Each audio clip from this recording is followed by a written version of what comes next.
ሀውቲዎች በአሜሪካ ግዙፍ የጦር መርከብ ላይ ጥቃት መፈጸማቸው ተሰምቷል። ይህ በእንዲህ እንዳለ በደቡብ አፍሪካ የአሜሪካን ማን አለብኝነት እንዳትቀበል ተቃዋሚዎችን ገልጸዋል። የሰላም ስምምነቱ ዩክሬን ከኔቶ አባል የሚነጥል ከሆነ ብቻ ነው መቀበል የሚችለው ስትል ሩሲያ አስጠንቅቃለች። አሜሪካ ለግብፅ የምትሰጠው እርዳታ ልታቋርጥ መሆኑም ተሰምቷል። ጤና ይስጥልኝ። ይህ አድማስ ዜና ነው። ወቅታዊ ቀጠናዊና ዓለም አቀፋዊ ጉዳዮችን ይዘን ወደ እናንተ ምናደርስ ይሆናል። ቻናላችን ሰብስክራይብ በማድረግ ተከታተሉን። የየመኑ ቡድን በቀይ ባህር በምትገኘው የኤሴ ሃር ቱርማን መርከብ ላይ 18 ሚሳይሎችን መተኮሱን አስታውቀዋል። አሜሪካ ቅዳሜ ዕለት በየመን በፈጸመችው የአየር ጥቃት 58 ሰዎች መገደላቸው እንዲሁም 98 ሰዎችን መቁሰላቸው ይታወሳል። የየመኑ ታጣቂ ቡድን ታዲያ ሀውቲ በአሜሪካ የጦር መርከብ ላይ ጥቃት መፈጸሙ ነው የገለጸው። ጥቃቱ 53 የመናውያን የሞቱበት የቅዳሜው የአሜሪካ የአየር ድብደባ አጸፋ መሆኑ ነው ያስታወቀው። በኢራን ድጋፍ የሚደረግለት የሚታመነው ሀውቲ በዛሬው ዕለት ባወጣው መግለጫ ታዲያ በቀይ ባህር የምትገኘው አውሮፕላን ተሸካሚዋ የኤስኤስ ሃሪ ቱርማን በመርከብ ላይ ያለች በ24 ሰዓት ውስጥ 2 ጥቃት ማድረሱ ነው የጠቆመው። አሜሪካ በየመን የሀውቲ ይዞታዎች ላይ መጠነ ሰፊ ጥቃት እየፈጸመች እንደምትገኝ ይታወቃል። ቡድኑ በመርከቧ ላይ ጥቃት ለማድረስ 18 ሚሳይሎችና ድሮኖች መጠቀሙን ቢገልጽም ጉዳቱ ስለመድረሱ ያለው ነገር ግን የለም ብለዋል። ፍራንስ 24 በዘገባው አሜሪካም በሀውቲዎች ተፈጽሟል ስለተባለው ጥቃት እስካሁን የሰጠችው ምላሽ የለም። በቀዳሚው ዕለት የአሜሪካ የአየር ኃይል ጥቃት ሕይወታቸው ካለፈው የመናውያን ሕፃናትና ሴቶች እንደሚገኙባቸው ያስታወቀው ሀውቲ የሚቆጣጠሩት የጤና ሚኒስቴር 93 ሰዎች መቁሰላቸው እንዲሁም አመላክቶ ነበር። የሀውቲ ቃል አቀባይ አሜሪካ በሀገራችን ላይ የምታደርገው ወረራ ለማስቆም የምንፈጽመው ጥቃት ይቀጥላል ብለዋል። በቴሌግራም የጻፉት መልእክት የትራምፕ አስተዳደር በበኩሉ ታጣቂው በቀይ ባህር በሚጓዙ መርከቦች ላይ የሚፈጽመውን ጥቃት ካላቆመ ከባድ ዋጋ ይከፍላል በማለት ዝተዋል። ከየመን የወጡ ዘገባዎች እንደሚያመለክቱት ከሆነ ዋሽንግተን በትናንትናው ዕለትም በሆዳይዳህ በሚገኝ የጥጥ ማዳመጫ ፋብሪካ እንዲሁም በሀውቲዎች ከተያዘው 1 ዓመት በላይ ያስቆጠረው ጋላክሲ ሌደር መርከብ ላይ ጥቃት ማድረሳቸው አመላክተዋል። የሀውቲዎች መሪ አብዱል ማሊክ አልሁቲ የመናውያንን በዛሬው ዕለት በአደባባይ የአሜሪካ ጥቃት እንዲያወግዙ ጥሪ አቅርበዋል። የመንግስታቱ ድርጅት በበኩሉ አሜሪካም ሆነች የየመኑ ሀውቲ ውጥረት ከሚያባብስ እርምጃ እንዲቆጥቡ አሳስበዋል። ሀውቲዎች እስራኤል በጋዛ ጦርነት ከጀመረች አንስቶ ለፍልስጤማውያን አጋርነታቸው ለማሳየት በቀይ ባህር በሚጓዙ መርከቦች ላይ ከ100 በላይ የሚሳይልና ድሮኖች ጥቃት ፈጽመው እንደነበር ይታወቃል። በቅርብ እስራኤል ወደ ጋዛ የየትኛው ድጋፍ እንዳይገባ ማገዷን ተከትሎ የ4 ቀናት ቀነ ገደብ መስጠታቸው እንዲሁም ዳግም ጥቃት ማድረስ እንደሚጀምሩ መዛታቸውም አይዘነጋም። ዳግም ወደ ነጩ ቤተ መንግስት ከተመለሱ በኋላ በየመን የአየር ድብደባ እንዲፈጸም የያዙት እንዲሁም ቁጭ ብለው ጥቃቱ የተመለከቱት የአሜሪካ ፕሬዝደንት ትራምፕ ሀውቲዎችን ሲኦል ያንዣባቸዋል ሲሉ በመርከባቸው ላይ የሚያደርሱን ጥቃት እንዲያቆሙ አሳስበዋል። ትራምፕ ኢራን ለቡድኑ የምታደርገው ድጋፍ እንድታቆም ማስጠንቀቃቸው እንዲሁም ተዘግበዋል። የኢራን አብዮታዊ ዘብ አዛዡ ሆሴን ሳሌማ ኢራን ጦርነት አታውጅም፣ የትኛው አካል ከገፋፋት ግን ተገቢውና ወሳኝ ምላሽ ትሰጣለች ብለዋል። የፍልስጤሙ ሐማስ እንዲሁ አሜሪካ በየመን የምትፈጽመው የአየር ድብደባ ዓለም አቀፍ ሕግን የጣሰ እንዲሁም ሉዓላዊነት የተዳፈረ ነው በሚል ለሀውቲ ድጋፉ አስታውቀዋል።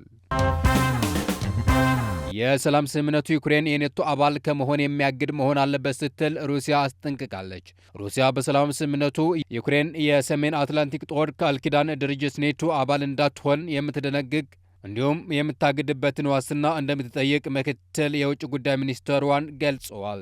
በተጨማሪ ከየትኛው የሰላም ስምምነት እንድትገለል ሩሲያ እንደምትፈልግ ሚኒስትሩ አክለዋል። ጠንካራ የደህንነት ዋስትና የዚህ ስምምነት አካል እንዲሆኑ እንጠይቃለን ሲሉ አሌክሳንደር ጉርሽኮ ለሩሲያው የዜና ወኪል ተናግረዋል። ዩክሬን ገለልተኛ የምትሆንበት እንዲሁም የኔቶ አባል ሀገራት የአባልነት ጥያቄዋ ውድቅ ማድረግ የእነዚህ ዋስትናዎች አካል ሊሆኑ ይገባል ሲሉ አጽንኦት ሰጥተዋል። ለ3 ዓመታት የዘለቀው የዩክሬን ጦርነት ሰላማዊ እልባት ለመስጠት ውይይቱ የቀጠለ ቢሆንም የአሜሪካው ፕሬዝደንት ትራምፕ ግን እንዲሁ የሩሲያ አቻቸው ቭላዲሚር ፑቲን በመጪዎቹ ቀናት ይነጋገራሉ ተብሎ ይጠበቃል። አሜሪካና ዩክሬን ለሩሲያ 30 ቀናት የተኩስ አቁም ሀሳብ ለማቅረብ ስምምነት ላይ ደርሰዋል። ፕሬዝደንት ፑቲን የተኩስ አቁሙ ቢደግፉም ሰላሙን በዘላቂነት ለማስፈን ከበድ ያለ ቅድመ ሁኔታዎችን አስቀምጠዋል። ከነዚህ መካከል የሩሲያው ምዕራባዊ ኩርሽ ግዛት ነው። የዩክሬኑ ጦር ባለፈው ነሐሴ ወረራ ፈጽሞ የተወሰኑ ስፍራዎች መቆጣጠር ችሎ ነበር። ፑቲን የኩርሲ ግዛትን አገራቸው ሙሉ በሙሉ ተቆጣጥራለች ያሉ ሲሆን በስፍራው ያሉ የዩክሬን ወታደሮችም እንዲሁ ተቆርጠዋል ብለዋል። በተጨማሪ የተኩስ አቁም ስምምነቱ በምስራቅ የጦር ግንባር ሊኖረው የሚችለው ቁጥጥር እንዲሁም ክትትል ላይ በርካታ ጥያቄዎች አንስተዋል ተብለዋል። ደቡብ አፍሪካ የአሜሪካን ማን አለብኝነት እንዳትቀበል ተቃዋሚዎቹ ተናግረዋል። አሜሪካ በአገሯ የሚገኙ የደቡብ አፍሪካ አምባሳደር በ72 ሰዓታት እንዲወጡ ማዘዟን ተከትሎ ደቡብ አፍሪካ ይህንን ማን አለብኝነት እንደማትቀበል የሀገሪቷን ተቃዋሚ ጠንቅቀዋል።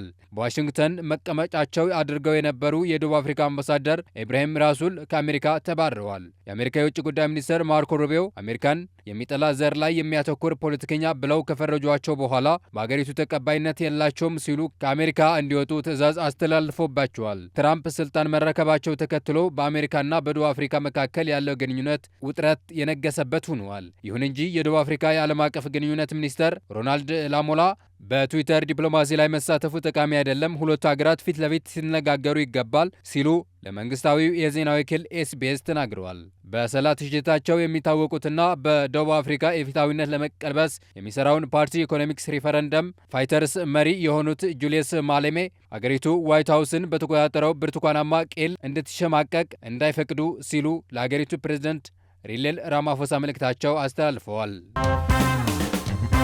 አሜሪካ ለግብጽ የምትሰጠው እርዳታ ልታቋርጥ መሆኑ ተሰምቷል። ግብጽ የጋዛ ዜጎችን ለማስፈር የምታወጣው እቅድ አልቀበልም በማለቷ አሜሪካ ለአገሪቷ የምትሰጠውን እርዳታ ልታቋርጥ እንደምትችል ምንጮች ገለጹ።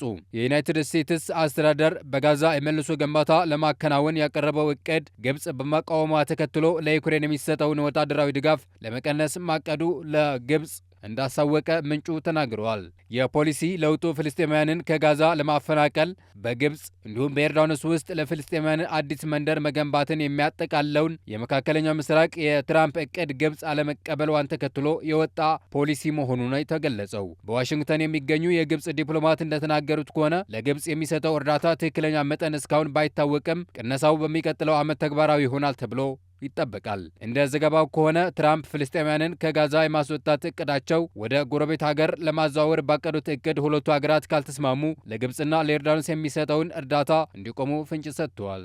ግብጽ ህዝቧ ሳያፈናቅል ጋዛን መልሶ ለመገንባት ከ53 ቢሊዮን ዶላር እቅድ አቅርባለች። የውሳኔ ሀሳብ የአረቡ ሊግ ባሳለፍነው ሳምንት ባደረገው አስቸኳይ ስብሰባ ያጸደቀ ሲሆን ከምዕራባውያንና ከአውሮፓ ድጋፍ አግኝቶ ነበር። ከዓለም ዙሪያ የተውጣጡ መንግስታት የትራምፕን የጋዛ እቅድ የጦር ወንጀል ነው በማለት የዘር ማጽዳት ሲሉ ተቃውሞት እንደነበር አይዘነጋም። የዩናይትድ ስቴትስ ለግብጽ በዓመት 2.1 ቢሊዮን ዶላር የሚገመት እርዳታ እንደምትሰጥ ይታወቃል። አሜሪካ ለግብጽ መንግስታትና መንግስታዊ ላልሆኑ ድርጅት ጭምር ኢኮኖሚያዊ እርዳታ መስጠት ከጀመረች መከራረሟ የሚታወስ ነው። ዘገባው የሚድል ኢስት ሞኒተር ነው።